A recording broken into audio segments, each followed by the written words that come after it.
ఈ వీడియోలో మనం తెలుసుకునే విషయం ఏమిటంటే చింతపండు తినటం వల్ల కలిగే ఉపయోగాలు, ఎక్కువ చింతపండు తినటం వల్ల కలిగే సమస్యలు. అంటే చింతపండు తినొద్దని చెప్పట్లేదు, ఎక్కువ మోతాదులో తింటే వచ్చే సమస్యల గురించి మనం తెలుసుకుందాం. రోజుకి ఎంత చింతపండు తినాలో ఒక విషయం కూడా తెలుసుకుందాం. చింతపండు బదులు ఏం వాడాలనే విషయం కూడా తెలియజేస్తాను. వీడియో మొత్తం చూడండి. మన హెల్త్ మనకి ఇంపార్టెంట్. అంతతో పాటు పిల్లలకి మనం వండిన ప్రతిదీ పెడుతుంటాం. పిల్లల హెల్త్ కూడా ఇంపార్టెంట్ కాబట్టి చింతపండు ఎక్కువగా తినటం వల్ల వచ్చే సమస్యలు ఏమిటో ఇప్పుడు మనం తెలుసుకుందాం. పూర్తి వీడియో చూసి నేను చెప్పిన విషయం నచ్చినట్లయితే నా ఛానల్ సబ్స్క్రైబ్ చేసుకోండి. ఇలాంటి విషయాలకు సంబంధించి వీడియోలు కావాలంటే బెల్ ఐకాన్ క్లిక్ చేయండి, లైక్ చేయండి. వీడి కొంతమందికి షేర్ అవుతుంది. ముందుగా చింతపండు తినటం వల్ల కలిగే ఉపయోగాలు తెలుసుకుందాం. మలబద్ధకం నియంత్రిస్తుంది. మలబద్ధకం అంటే మోషన్ ఫ్రీ అయ్యే అవకాశాన్ని పెంచుతుంది. ఎందుకంటే చింతపండులో అధిక పీచు ఉంటుంది. టర్కిటిక్ ఆమ్లం ఉండటం వల్ల మనకు మోషన్ ఫ్రీ అయ్యేలా చేస్తుంది. ఇందులో పొటాషియం ఎక్కువగా ఉండటం వల్ల రక్తం నియంత్రిస్తుంది మరియు చెడు కొలెస్ట్రాల్ ను తగ్గించి మంచి కొలెస్ట్రాల్ ని పెంచడానికి సహాయపడుతుంది. బరువు తగ్గించడానికి కూడా జరుగుతుంది. బరువు ఎందుకు తగ్గుతుందంటే ఇందులో యాంటీ ఆక్సైడ్ సిట్రిక్ యాసిడ్ ఉండటం వల్ల. దీనివల్ల ఇది కొవ్వు నిల్వలను తగ్గించి మరియు ఆకలిని నియంత్రించడానికి సహాయపడుతుంది. కాబట్టి మనం బరువు తగ్గడానికి అవకాశం ఉంటుంది. రోగ నిరోధక శక్తిని పెంచుతుంది. రోగ నిరోధక శక్తి అంటే ఆ వ్యాధుల నుంచి, అనేక రోగాల నుంచి మన శరీరాన్ని కాపాడటానికి ఉపయోగపడుతుంది. దీనిలో ఏముంటుందంటే విటమిన్ సి, యాంటీ ఆక్సైడ్లు పుష్కలంగా ఉండటం వల్ల మనకి రోగ నిరోధక శక్తిని తగ్గించడానికి అవకాశం ఉంటుంది. చింతపండు గుజ్జును శరీర సంరక్షణకు సహాయపడుతుంది.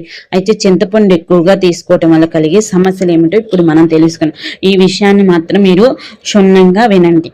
అయితే జీర్ణక్రియ సమస్యలు వస్తాయి. దీనిలో యాసిడిక్ ట్రిఫిక్ వల్ల కడుపులో మంట, అజీర్ణం వంటి సమస్యలు వస్తాయి. అంటే మనకి కడుపు మంట పుట్టిద్ది ఎక్కువగా చింతపండు తింటే. దంతాలు పోడవటం జరుగుతుంది. దీనిలో ఉన్న ఆమ్లాలు దంతాలను, ఎనమిలను కరిగించి దంతాలు పుచ్చిపోవటం లేదా బలహీనపరచడానికి అవకాశం ఉంది. కిడ్నీ సమస్యలు వచ్చే అవకాశం కూడా ఉంది. ఎందుకంటే చింతపండులో ఉండే అధిక ఆక్సలైట్లు కంటెంట్ వల్ల మాత్రం మూత్రపిండాలలో రాళ్ళు ఏర్పడే అవకాశం ఉంది.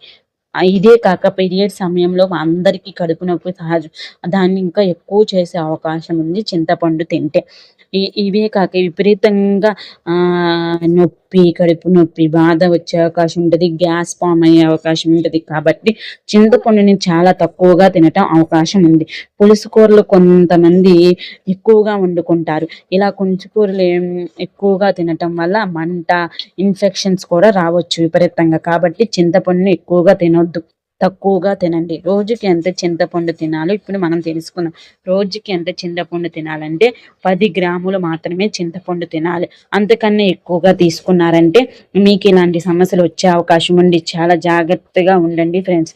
నా సలహా ఏంటంటే ఎక్కువగా పులుసు కూరలు ఉండేవారికి చింతపండు వాటిలో చింతపండు వాడి చింతపండుకు బదులుగా మామిడికాయ పొడిని పట్టుకొని, చింతపండు బదులుగా మామిడికాయ పొడిని తయారు చేసుకొని మామిడికాయ పొడిని వేసుకున్నారంటే సేమ్ చింతపండు రుచి వస్తుంది. కాబట్టి చింతపండుని తినటం తగ్గించండి. ఎక్కువగా చింతపండుని తినొద్దు.